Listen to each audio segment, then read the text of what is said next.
Hello and welcome back to Flipping Tables. This is a little bit different episode today. As things have changed, first of all, thank you so much for your support online. I opened my phone today and I saw that there's 450,000 people who follow me on Instagram, which is still incredibly shocking to me. And I'm deeply grateful.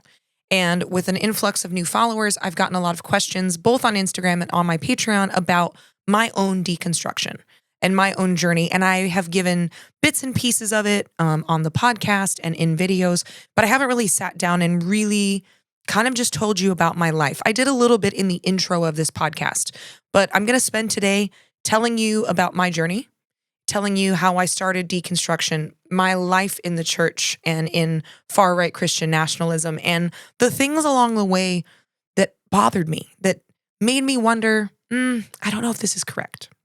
That way you can reference it and hopefully take away some hope that if I can change, being the person that I was, anyone can change. And I firmly believe that right now, America has to find common ground with each other in order to heal what's going on around us. So sit back and relax. Today is not information heavy as far as dates and historical context. It's just the story of one person's life that's trying to do better and make a difference. So today is a reintroduction and kind of the full story of Monte on today's episode of Flipping Tables.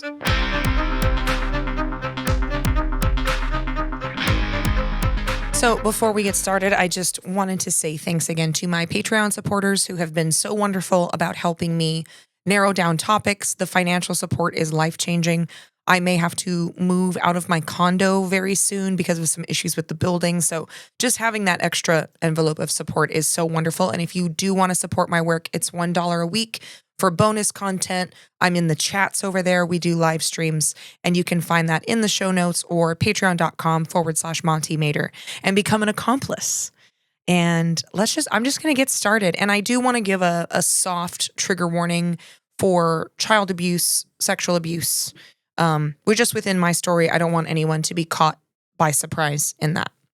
So I was born in a small town called Gillette, Wyoming, and small town relative to most eastern cities. It was 22,000 people when I was born, which makes it a very big city in Wyoming. And I was born in Campbell County Hospital, and I was number 5 of 6 children. My dad's name was Troy. My mother's name was Gloria, and we lived on a cattle ranch 12 miles north of town.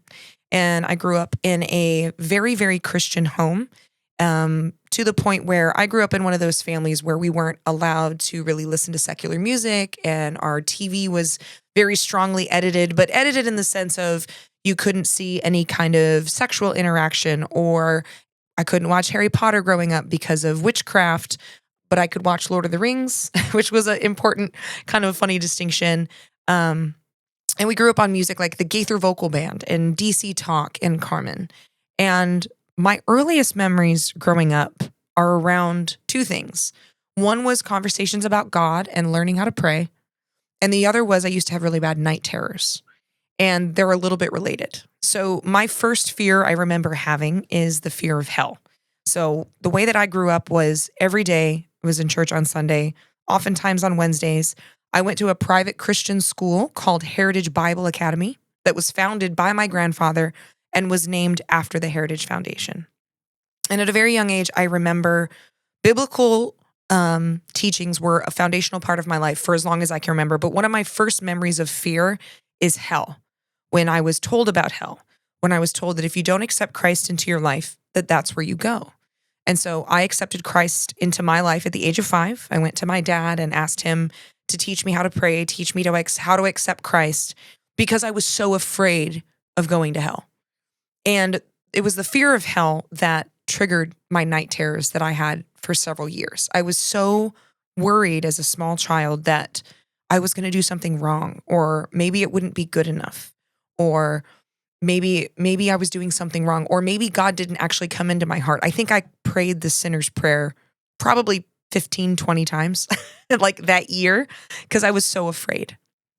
And growing up in my family as well, my dad was the worship director at our church, which was Westside Baptist Church in Gillette, Wyoming. And it was everything that we did was integral to the faith. It was supposed to carry over into how you went to school, how you spoke, I got my mouth washed out with soap for saying what the hell one time. It was at a birthday party. It was a whole thing.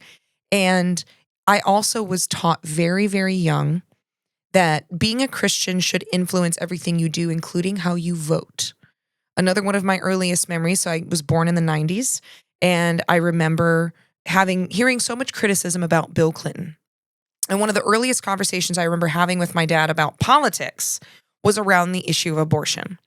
And growing up, I grew up in the environment where, and this is something I wish that people that don't grow up in fundamentalism would understand, is what we're actually taught. I was taught that the Democrats were the devil and that they worshiped Satan and that they believed in abortions up until the moment of birth and after birth. I was trained as a young child to give out Bible tracts in public. I would run around leaving them in restaurants, handing them to people. And these were pretty aggressive salvation tracts that were pretty, in retrospect, disturbing and quite violent oftentimes. And my dad had a conversation with me about Bill Clinton and how immoral he was and that he shouldn't be president because he's immoral. And because we're a Christian nation, someone like that shouldn't be leading.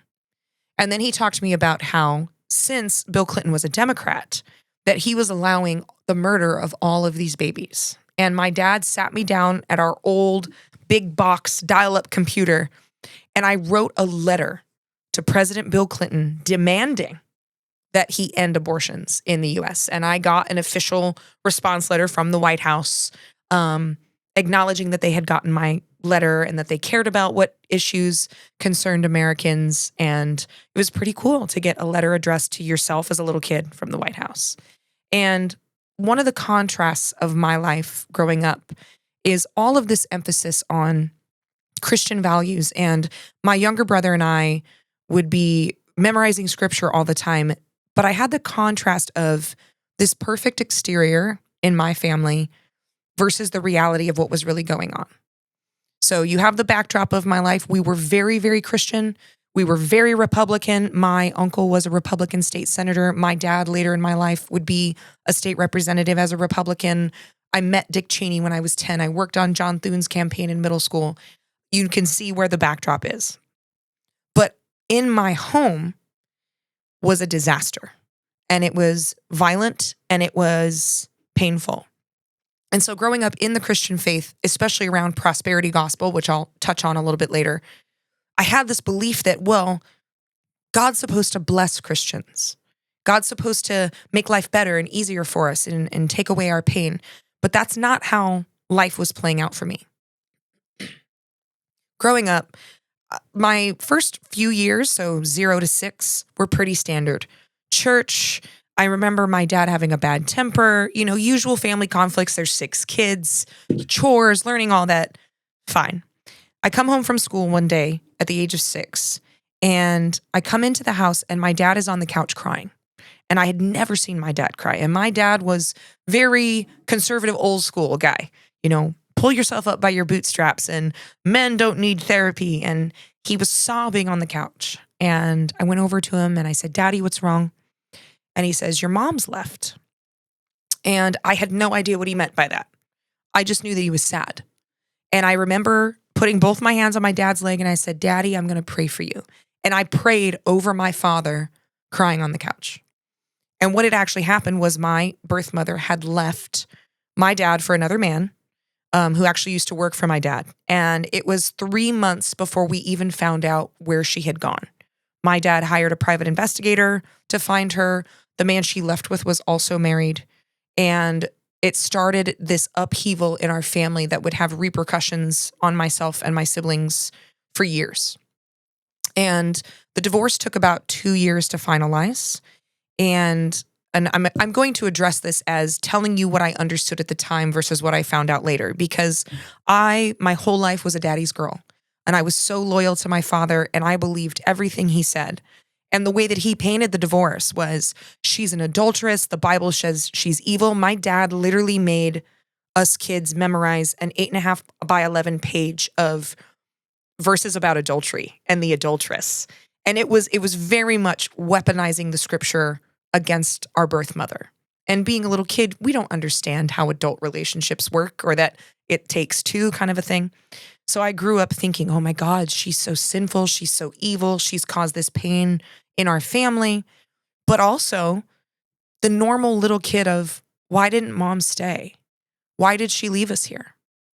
And it took 2 years for the divorce to finalize. And in that time, as I got a little bit older, I started to experience abuse from my dad. My dad was not the kind of raging drunk abuse that would, come home and beat you for no reason, but he always took discipline too far. He would, if you left something sitting out, one time I got woken up out of my sleep with a beating because I had left the dish soap out after cleaning the dishes for my whole family. And he was brutal with my siblings in ways I didn't even know until I became an adult. So as I'm growing up in the church, I'm in church and I'm in Christian schools, and my dad at home is enforcing independent Bible study, independent what's called devotions if you didn't grow up in religion, and also independent study of U.S. and World War II history, because those were areas that were passion areas of my dad. And he thought it was really important that we understood U.S. history and the version of U.S. history that's very whitewashed and very America is perfect and exceptional in every way, and God has blessed us and we are a Christian nation, which I learned later is not true. So I grew up in a lot of conflict. I grew up in a very, very violent home. And 2 years after my parents' divorce, my dad met and remarried my stepmother. And when she first entered our lives, I was like, cool, dad seems happy. She seems nice, great. My dad, went so far as to kind of coerce my younger brother and I to say that we wanted him to marry her, that we wanted her to be our stepmom. And once they got married, things got really bad. And in addition to my dad's violence and my dad's anger, there was added conflict in the house. The second that my dad got married to my stepmother, she refused to speak to any of us children, all 6 of us. And she would stay in her room all day. And the only time she would speak to us or the only time we would see her was if she had a chore list for us or we were in trouble. And it began to immediately start a lot of conflict with my siblings. So I'm number 5 of 6. I have 3 older sisters and an older brother and a younger brother. And my stepmom had a particular issue with my oldest sisters. It was very much a competition kind of thing. And also, my oldest sister was 15 when my mom left. Of course, she's attached to my mom. Of course, she's wrestling with that, being a teenager and going through a divorce. And now you have a father who says, you're on my side or you're on her side. I don't care. Like, if you want to associate with her or talk to her, then you can't live with me. And so as the abuse escalates with my stepmother, my siblings start leaving one by one. And my oldest sister leaves first, and then my second oldest sister. And during that time, my older brother became increasingly more violent. And he was angry, he was confused. And again, we are in an abusive home, and violence begets violence. And my younger brother and I were being beaten on a regular basis, either by my dad, by my stepmother, or by my brother, to the point where there were times my younger brother was much smaller than me. Physically, he's not anymore, but he was at the time, and I would hide him under the stairs. And I was overweight as a kid. I was a pretty roly-poly at the time. And I couldn't fit in the space under the stairs. And so I would hide him and take the beating myself when I could. And I remember I was 9 at the time when things were really starting to unravel. And I remember laying in bed at night and I was praying, and I asked God why he wasn't protecting us. It's like, why don't you care?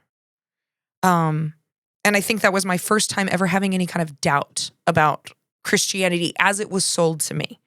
Because the Christianity I was raised with was that, well, if you love God enough, then you're going to make tons of money and your ventures are going to be successful and your dreams are going to come true and your family's going to be happy. And if those things aren't happening for you, well, then that's because you have unrepentant sin in your life that you need to fix, because God's not going to bless you unless you do. And I'll get into that ideology again a little bit more in my deconstruction. But I believed at 9 that something had to be wrong, because why wasn't God helping us?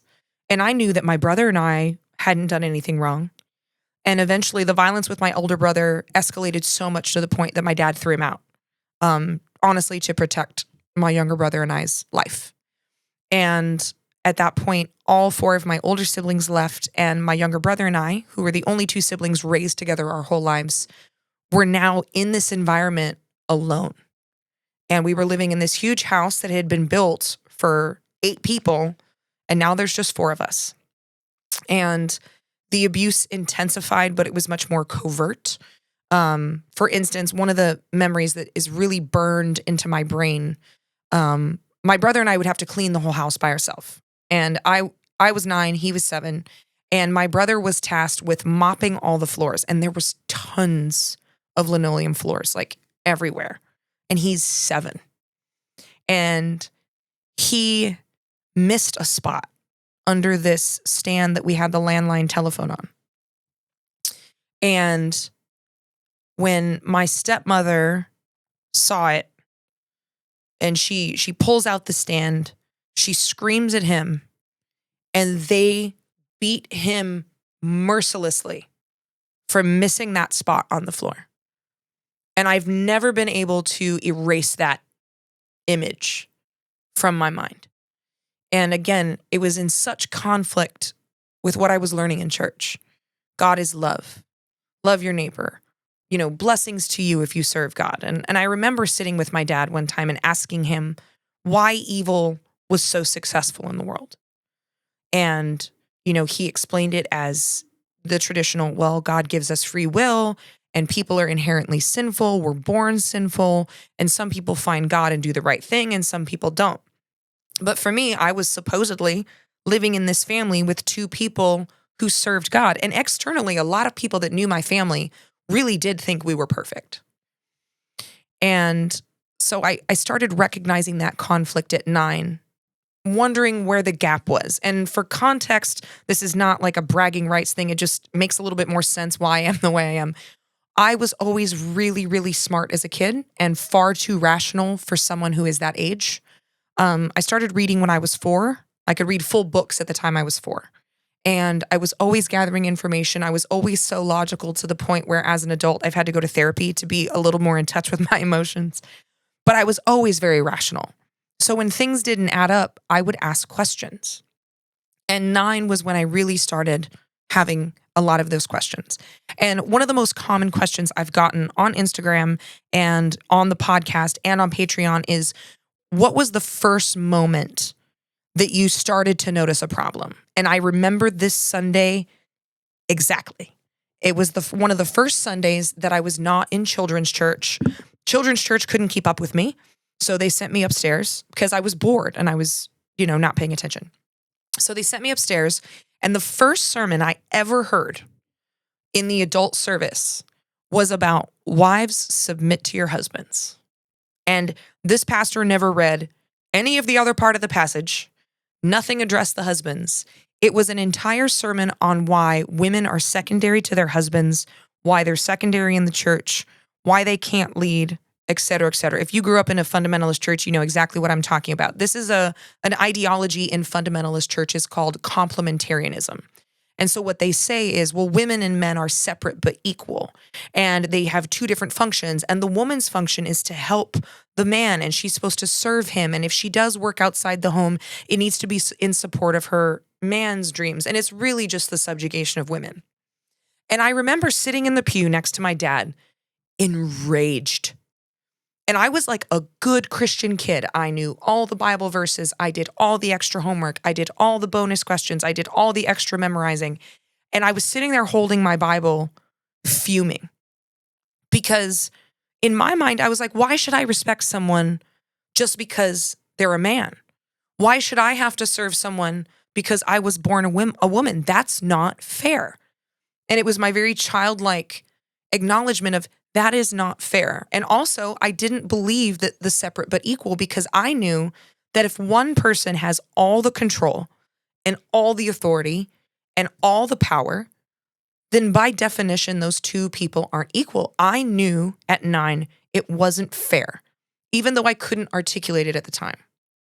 And I remember going home and going to my room to change clothes, and I took my Bible and I threw it across the room. And I was like, if that's what I have to do to be a Christian woman in marriage, I'm not going to get married. because I didn't want to be treated like that, like especially feeling like a prisoner in my own home already. There was my first time where I looked at the church and I'm like, that doesn't seem right. If God created men and women and we're both in his image and he loves the world, then why would he make some of us not equal? And it wasn't until much later that I realized how many harmful ideologies showed up. One of the things, and these kind of all happened when I was 9, and it was kind of the age where I was getting enough knowledge that I could start to ask the right questions and I could start to question things, but I could also pick up on things. And I remember same year being 9, sitting with my dad in a KFC, and I didn't realize that this was racist rhetoric at the time.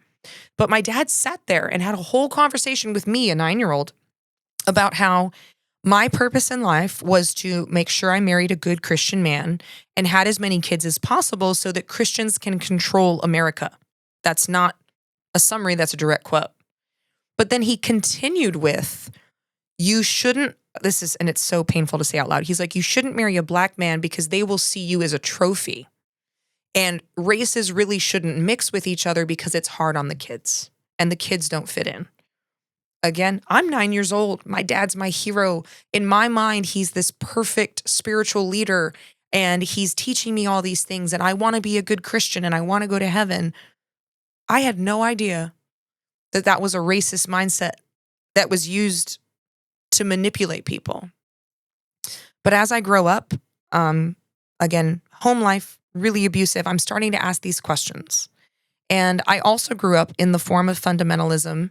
Again, complementarianism, so women are beneath men, but also a lot of pressure was put on women to look perfect.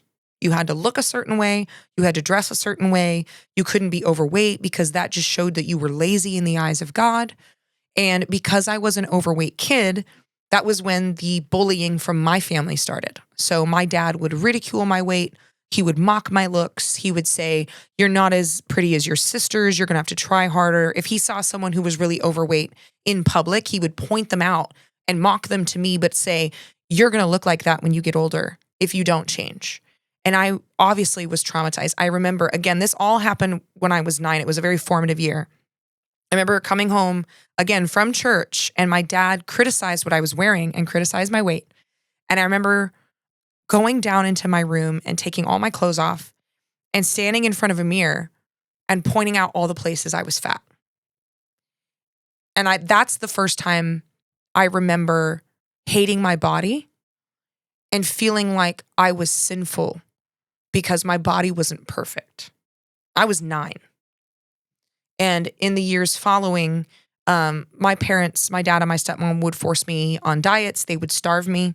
I have memories of sneaking up to the kitchen to try to get food because I hadn't had dinner or I hadn't been given enough dinner. And that also became a very defining trait for my faith because I thought if I can just have self-control and I can put my hunger in check, I'm going to be closer to salvation. And I know that if you didn't grow up in the church, that sounds crazy, but because of the influence of purity culture, which I'll get into in a second, because of the influence of complementarianism and purity culture, a lot of emphasis is put on young women in the church around their weight and their appearance. So I get a little older. We end up moving out of Wyoming into South Dakota, which was horrible for me. I missed all my friends. It was my first time in public school. And getting ready for public school, my dad sat me down, and we had been raised our whole life that evolution is a lie. It's Satan's attack on God and the Christianity of America.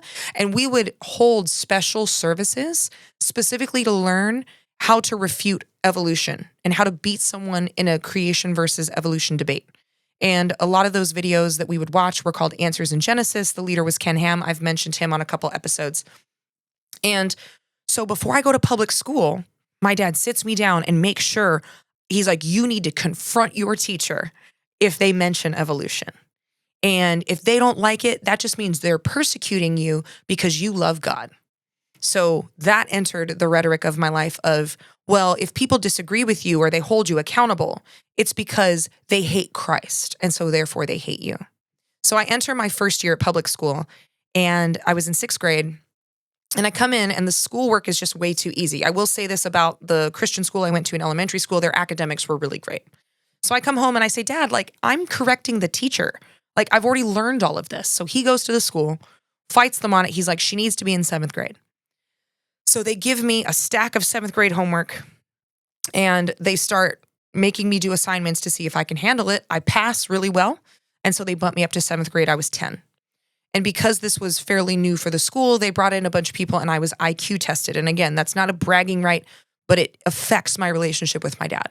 So they come in, they do this testing. I'm 10 years old. They get my IQ and they also realize, okay, she has a master's degree reading level at 10 years old.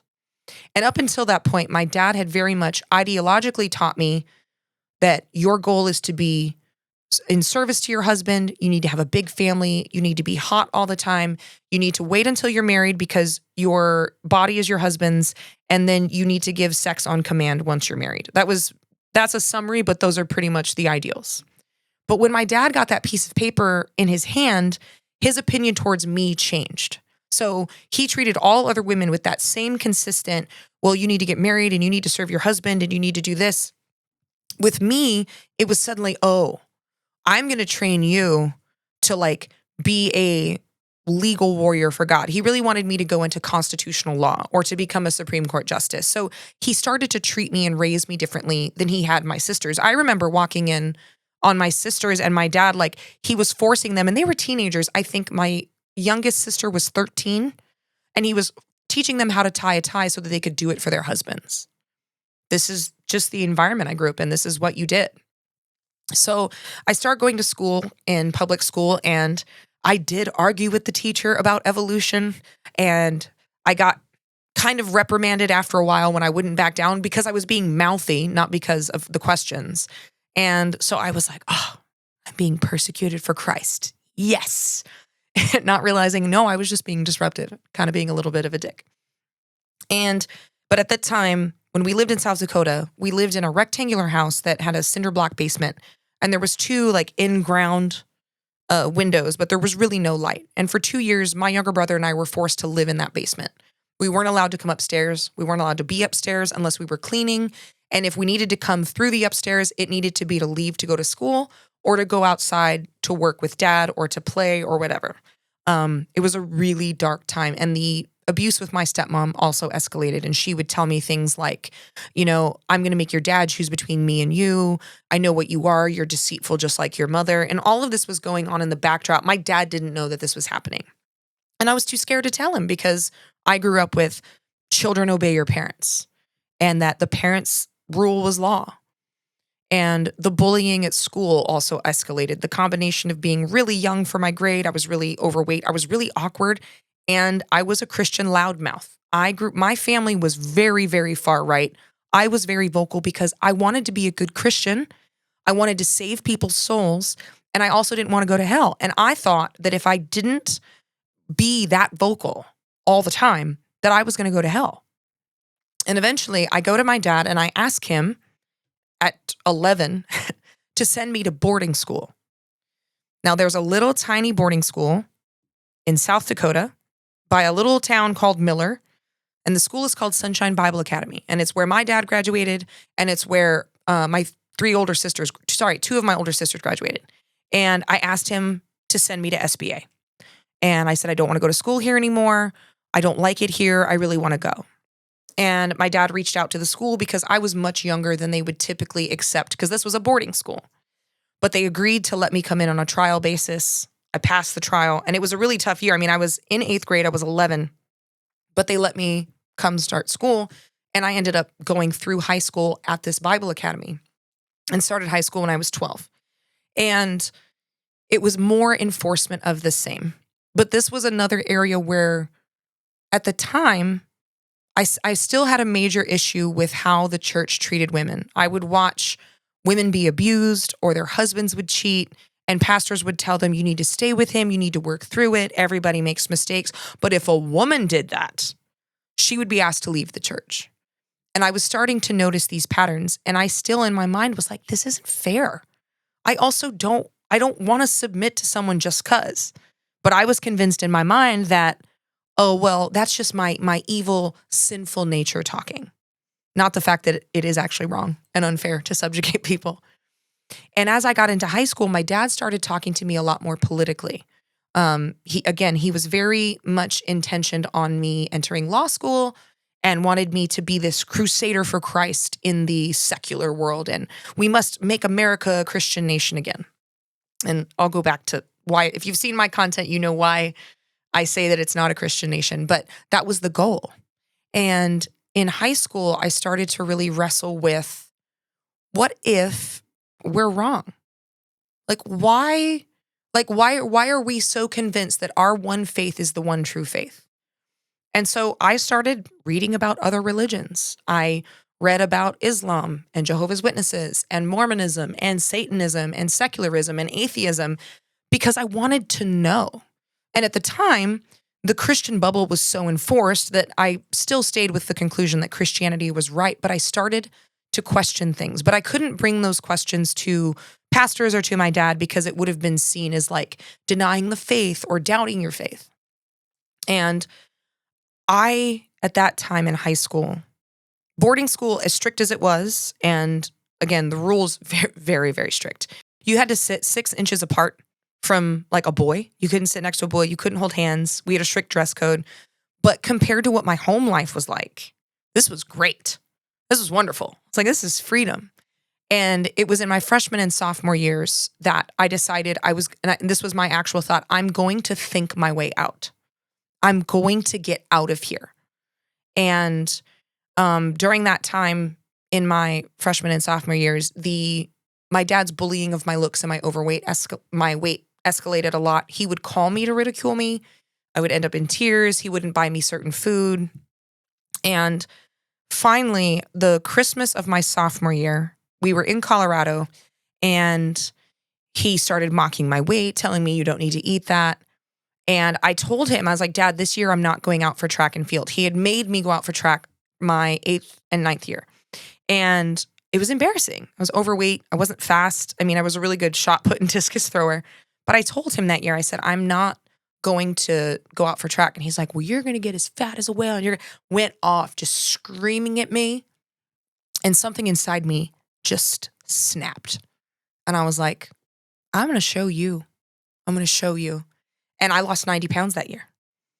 And it changed my life. And it started to change my faith, because that question of unfairness that I had been wrestling with in regards to Christianity got played out in a broader scale, because I was treated so much better at school and in the church when I lost weight, because my weight was now apparently in alignment with God. And I ate it up. It made me feel validated. And I was like, oh, I'm so close to God and I'm going to do this. And I knew all the right answers and I could debate people. And I was purely anti-choice and anti-gay rights. And I was all these things. And I didn't realize that I was racist and homophobic and that I was, really opposing the rights of women, which I am. But I'm kind of setting the scene for how this progresses. I ended up falling into anorexia nervosa. And I struggled with anorexia for 2 years. I'm 5'10". I weigh about 160 pounds now. I dropped down to 110 pounds. And I became obsessed with controlling my food and trying to be perfect. Because in my life, it was the one thing I could control.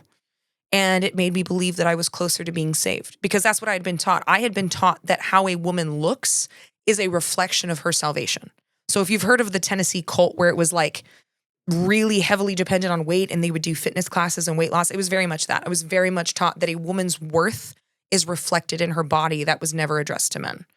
I was also very much steeped in purity culture at this time. So when I turned 13, so I was a sophomore, end of my freshman year and a sophomore, my dad gave me a purity contract. And if you're not familiar with these, and we talk about it in a later episode coming up, but in purity culture in fundamentalist circles, it's very common for a father to give his daughter a purity ring or some kind of purity jewelry, because the belief in fundamentalist churches is that your body is your dad's until he gives you away in marriage to your husband. So for my 13th birthday, which was when my dad would let us girls get our ears pierced, He bought me this Black Hills Gold earring and necklace set and took me to get my ears pierced and gave me this 2 or 3 page contract promising my purity to him and to God until I was married. So that happened as I was losing weight. So there was all of this coming together at once. I wasn't taught anything about sex. I wasn't taught about consent. I was taught that once you're married, you can't say no. I was taught that marital rape was something that secular circles made up because a man can't rape his wife. I didn't know any of that. I didn't know what a condom was. I didn't, much less how to use one. And it was just understood that, well, your body is for your husband. And if you do have sex before you're married, not only are you sinning, but you're a piece of used gum, is how they would describe it. And no good man's going to want you. You can imagine the impact that that has on a young woman's self-esteem to be told her whole life that her entire value to her husband is her body, her appearance, and her virginity. And also to be taught that sex is shameful and dirty.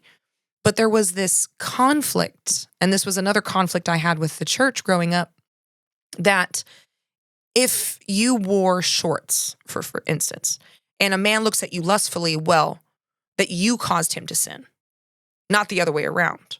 But that men were supposed to be leaders as well. And I remember asking in Sunday school once, well, if men are supposed to be leaders, why should we follow them if they can't lead themselves? And I was thrown out of Sunday school for that. So it's a lot of conflict. I graduate from high school at 16.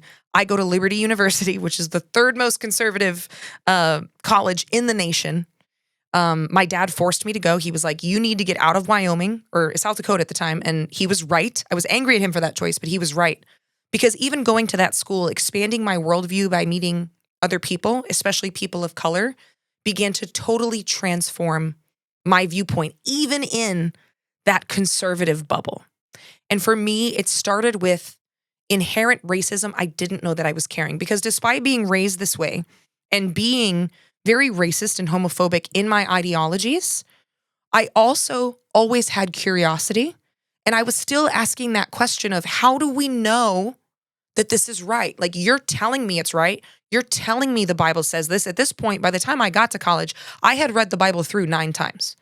So I knew what the Bible said. You know what I'm saying? Well, this is your interpretation. You're telling me this, but how do we know? And also, more than anything, I cared about people because I knew what it was like to be bullied and harassed and beaten and scared. And I didn't want other people to hurt. I was the kind of person, even with these far-right ideologies, if I saw someone crying, I wanted to help if I could. So I get to college, and the first confrontation happens because I was walking around with my backpack, and I used to carry a Confederate flag keychain. And one of my friends from Maine pulls me aside, and he's like, why do you do that? I was like, what do you mean? And he's like, why do you walk around with that flag? I said, well, the Civil War was about states' rights and Abraham Lincoln overstepped and it wasn't about slavery, blah, blah, blah, blah. And people need to stop playing the race card. You hear the rhetoric? I had it all. I gave my whole argument. And he just looks at me and he didn't mock me. He didn't make fun of me. He said, Monte, how do you feel? How do you think Black people feel when they see that flag? I had never thought about that. I had been so entrenched of, this is about states' rights and conservative values and Christian family values and America's a Christian nation. I had never been taught about civil rights. I had never been taught about what America did during Jim Crow. I had never been taught about the assassination of Martin Luther King. It had been mentioned, but it hadn't been talked about. I had no functional knowledge of America's true racist history. And I also didn't have a clue what systemic racism was. But I did know what empathy was. And I did know, and I really truly believed that Jesus wanted me to love everyone no matter what. So I remember going home that night into my college dorm, and I'm sitting there staring at the ceiling. And I'm like, I had been taught this rhetoric. You got to stand for this was about states' rights, and you got to stand against people that say otherwise. And I was like, no. I was like, that doesn't seem right. That if that hurts, like if Black people see that, I know what they're thinking about. I don't want to do that. I don't want to promote that. I don't want people to think I'm okay with that. So I took the keychain off and I threw it in the trash. And I started reading up on it. I started reading about the civil rights history. I started reading about the Civil War from other sources than the ones that were given to me by my dad. And my opinion started to change. And also, amazing how this works, so in Wyoming, there's not a lot of Black people. It's white people for the most part. It's really cold there. People know better than to live there. And so I made my first Black friends. And I asked them about their experiences. And they told me about their experiences with police brutality to them or their families. They started explaining to me over policing, things I had never heard of. I had been taught this Hollywood version of thugs. And I believed it. I did 100% believe it until I met people and I was like, wait a minute. You're just like me. Like, we struggle with the same things. Like, we don't come from like these rich trust fund families like a lot of the Liberty students do. And I just started to listen. And my views started to soften. So I'd already had an issue with the church about inequality towards women because I saw it. I saw it in the women around me. I saw women get abused and the church justified it, or they would make the woman leave.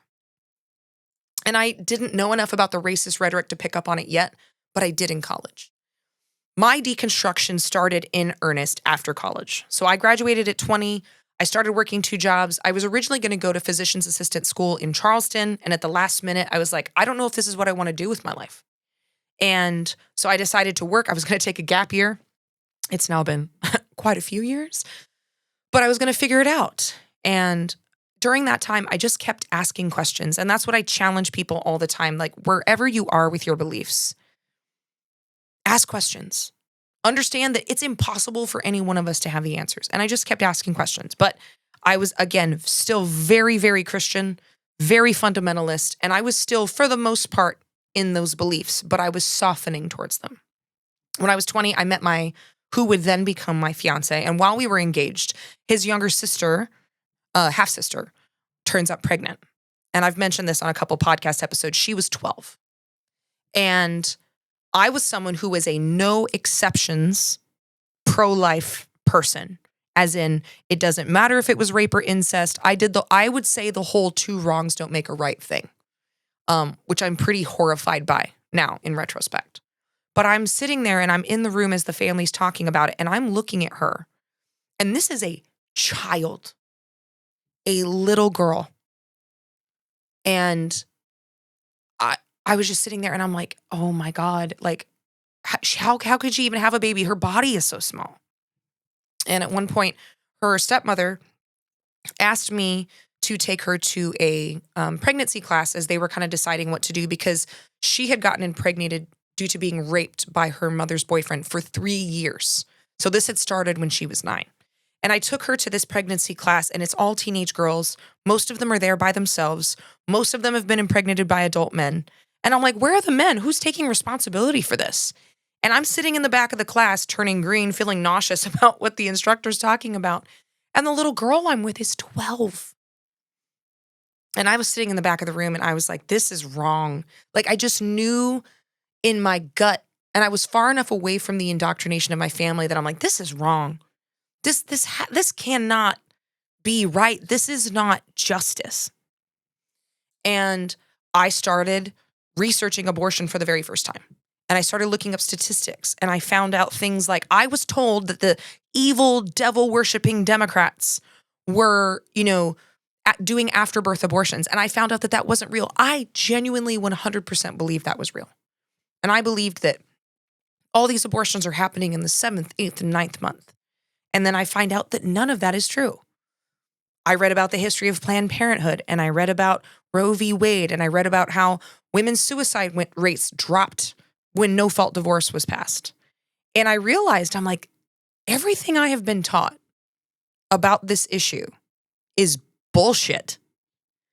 And because I already had that bothering lifelong question of why does the church treat women so unfairly? I was like, wait a minute, this seems an awful lot like you're trying to control women and force them to have babies and stay at home, because I've watched churches try to force women to stay in abusive relationships. I already know that's what they did. And one by one, I started to address these issues. And I started to ask questions for every single thing that I had ever been taught to believe. And when I was in college, for part of my degree, I was able to study theology in Israel, which was a really incredible experience. And it was right after one of the previous Gaza incidents. And going there and learning real history in real locations, but also learning a lot about the Bible I hadn't been told. Like when we learned when certain books of the Bible were written, I had no idea that Genesis was written almost 5,000 years after those events supposedly took place. That Genesis is fiction. It's a work of fiction. And I remember going through all of this, and this book that I had been told was the 100% literal, infallible word of God has several books of fiction. And I can laugh at it now, but at the time, that was mind-blowing to me. And so I was deconstructing the theology behind the political beliefs. And also, I had in college a confrontation with the real impact of purity culture. So when I was in college still and I was 18, I was home for a break and I was raped by a friend of one of my sisters. And I was terrified. I didn't tell my dad for 2 years. I didn't tell anyone. I was afraid that I would get blamed for it.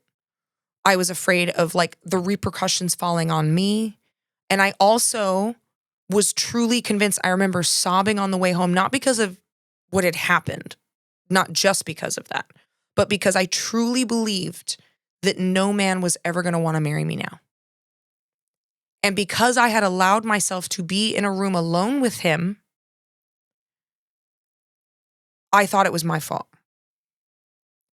And when I told my dad 2 years later, because it wasn't full penetrative rape, my dad wrote it off because in his mind, I was technically still a virgin. And he said to me, "Oh, so he just roughed you up a little bit." And my dad ended up reaching out to that man to minister to him. Never confronted him, never stood for me, never comforted me. Simply told me, "Oh, nothing happened." And because it wasn't penis vagina rape. And I kind of stopped functioning well in relationships after that. And I started to believe that none of it mattered. And what's the point? I'm used goods anyway.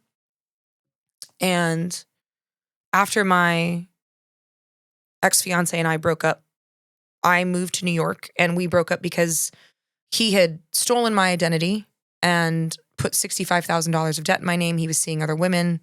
I was homeless for 10 months. And I was in this position of life where I didn't believe in myself at all at that point. And I had been taught that a woman's grace is in her submission, her self-sacrifice, her kind of self-deprecation. And I had also been taught that because this assault had happened to me, that it didn't matter. Because no good man was going to want me. And so when my ex-fiance actually found out about the 5 women 2 days after I had had my first consensual sexual experience with him. And he knew that I wanted to wait until marriage, and he pushed it. And I thought, well, this other thing has already happened, but I'm still technically a virgin. And then I 2 days later found out about these other women. And so I remember sitting in a warehouse, really questioning everything, hey, all these beliefs I've been raised with about who I am as a person aren't working. And I have done everything right.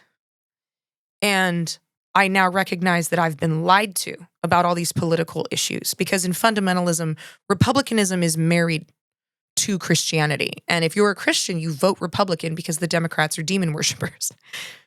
And I'm sitting in this warehouse, and I'm sitting in this room, and I remember seeing a daddy long leg crawl across the floor. And I was like, I've got nothing to lose right now. I've literally lost everything. And what I had always wanted to do in my life is I wanted to sing, and I wanted to be an author and a speaker. And I decided in that moment I was going to move to New York, and I did. And I moved to New York with my clothes in February of 2014. And I restarted my life. Within 2 days, I had a job. Within 3 months, I was one of the top trainers in that company. I was working as a personal trainer. My degree is in basically pre-physical therapy, hard sciences. I'm a clinical exercise science major and a clinical exercise physiologist. And I started to finally rebuild my life, and all the work I had done studying history. Like when I read The True History of the United States by Howard Zinn, I was shocked, gobsmacked. And that's why I'm such a big supporter of like expand your library and read everything you can get your hands on. And then I went to New York with these baby ideals of, okay, maybe this racism that people talk about is real. And that was when I discovered Jane Elliott. And I saw her video about the brown eye, blue eye exercise. And I'm like, oh my God, I've seen that play out in real life. I don't want to treat people that way. I started meeting more and more people of color, people who were immigrants. I started meeting people in the gay community. It was the first time I had met openly gay people. And I was in my mid-20s, the first time I met openly gay people. And I started to realize, I'm like, wait a minute. If I make laws based on my religion and force that on other people's lives, then I'm violating their freedom of religion. And Donald Trump enters the scene. And in my mind, growing up in the Christian family I did, where adultery was so taboo and morality was everything, and you know, the criticism of Bill Clinton and all this stuff, I was gobsmacked to see my relatives and friends support this man. Now, I, at this point, had already deconstructed fundamentalist Christianity. I was already pro-choice. I was already pro-Black Lives Matter before Black Lives Matter happened. I was also pro-LGBT rights. I was still wrestling with transphobia. That took me a long time to get over and to work through. And again, it came down to meeting people and asking questions. But Donald Trump enters the scene, and it brought into full light the absolute hypocrisy of it all. And I was like, you mean to tell me that my entire life, you have taught me to love my neighbor, to care for the poor and the sick and the needy and welcome the stranger. You have taught me about sexual ethics, purity culture that has wrecked my life. When I had my first consensual sexual experience, I called my dad the next day because I felt so guilty. I called him sobbing, and he screamed at me and hung up. And all of that, but you're supporting this man. I couldn't believe it. I could not understand how those two things could coexist. And as someone who had voted Republican up until Trump, it was the first time I voted blue. And I was like, this is wrong. And that was really, so 2016 was the point where I really started deep diving, not just deconstructing the harmful effects of my faith and political ideologies, but Christian nationalism itself. And I wanted to become an expert in the history of Christian nationalism and how this movement became what it is. And so 2016, again, my dad and I have a really close relationship. He's the only parent that I've known my whole life. I still don't know my birth mom that well. I know a lot more about her now and understand that the divorce wasn't totally her fault, that my dad was abusive and mean, and obviously he enforced the same sexist rhetoric on her that he did on me. And as 2016 is heating up, and I'm kind of watching to see what my dad does, because I don't want to see this hypocrisy in him. And to my relief, he's not jumping on board with Donald Trump, but he's not opposing it the way I think he should either. And that summer, at the end of June, my uncle, his brother, passed away. And I was really angry at him for not going to the funeral. They had had a long-term feud kind of instigated by my grandfather, and I was upset that he wouldn't be compassionate enough to show up. And we'd been having fights about that. But I also knew, I'm like, I have to confront him about Trump, and I have to call him out to be very clear about what he stands on, because he taught me one way my whole life, and I'm not going to let him slide with the hypocrisy. And 2 weeks later, my dad died. And my world, it immediately fell apart. My dad was the center of my universe. And even though I can look back now and I can recognize the dangerous teachings and the harmful rhetoric and his own mental health issues, I also loved him more than I have ever loved another human in my entire life. Damage and all. And then a month later, I was sitting in the hospital room of a close friend who was about to be pulled off life support. And I got a call from my sister saying, Grandma died today. And I was just lost for the next 10 months.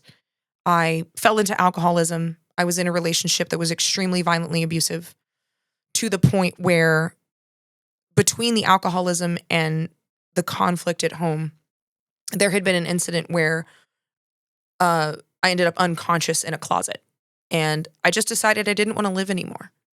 I didn't want to live anymore, and I didn't want to witness the hypocrisy. I was so disenchanted with what I thought Christianity was, and with what I had been raised to believe about America being this Christian exceptionalist nation, which now I knew at the time. I'm like, now I know that the founding fathers wanted a religiously free nation and that they weren't Christians. And my whole world just kind of collapsed because all these ideologies were debunked. And then now my dad, who was the foundation of all of this and who kind of held my life together, was gone.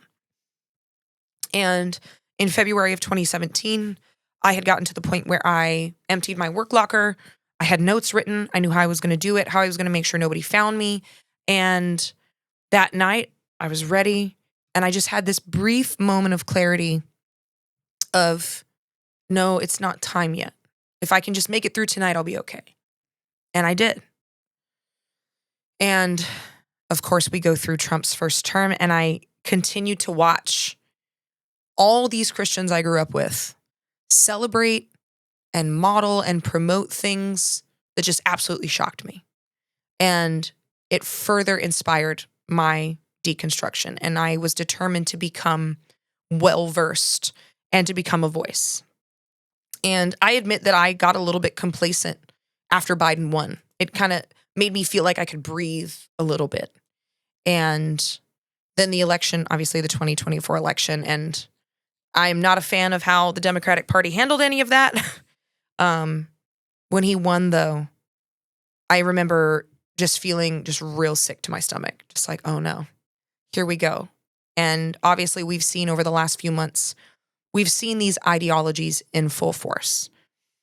And a couple things I want to mention about that is that fundamentalists are taught that we are supposed to have enough kids to overtake America and control it. We're also taught what's called the 7 Mountains Mandate. And I'm going to give a full podcast episode on this. I'm just going to mention it here.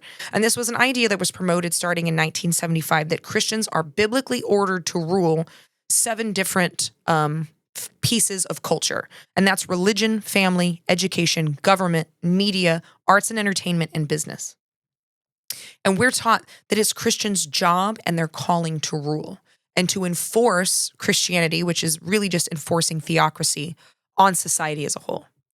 And we're now seeing what I was raised with, this Christian nationalism and this ideology, play out on the grand scale. And it is scary, and it's a lot. What I'm thankful for is that it's showing people what this movement really, really is. And what I'm hoping that this story, and I am writing a book that's much more comprehensive. I wanted to give people a little bit of background when they ask, but what I'm hoping that this episode reminds you of is that I was the perfect Christian nationalist. I did everything right. I knew all the scripture, all the talking points. I was a great debater. You've seen my social media. You know that. I was all of these things. I parroted all the talking points you hear that are anti-choice and that are racist and homophobic and transphobic. I said things and posted things on Facebook that people could dig up that I am eternally ashamed of. And I share this episode partially for new followers to know my story, but also to tell you that I am a testament to change. And that if I can change, as deeply entrenched in it as I was, as wholehearted as I threw myself into it because I believed it was my ticket to heaven, anyone can change. And people over the next weeks and the next months, and even now, are starting to wake up. And I know it's tempting to look at them and say, fuck you, serves you right. I get it. But also, there's going to be a lot of people who are finding out the truth for the very first time. When you are indoctrinated with something from the time you're 3, all through your life, and they insulate you from any media that disagrees with it, from any music that disagrees with it, from any schooling that disagree with it, from any science, they teach you that scientists are your enemy. It is very hard to learn the truth for the first time. So I hope that this episode is, one, a little bit more of an introduction to me for those of you that wanted to know more.